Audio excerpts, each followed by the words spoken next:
Welcome to Not Milk Never Milk. Subscribe if you're lactose intolerant.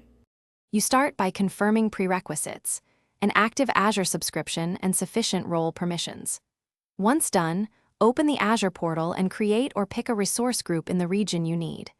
Make sure you have a virtual network, subnet, and network security group available. If not, create them now.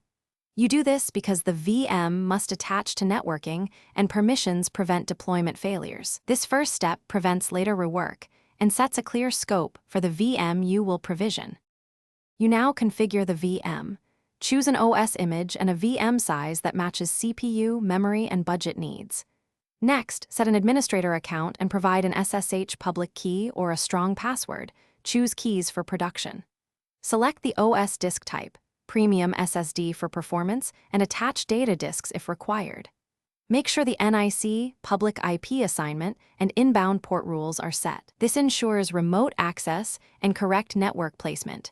These decisions you finish by reviewing the validation summary and clicking Create, then watch deployment progress in notifications.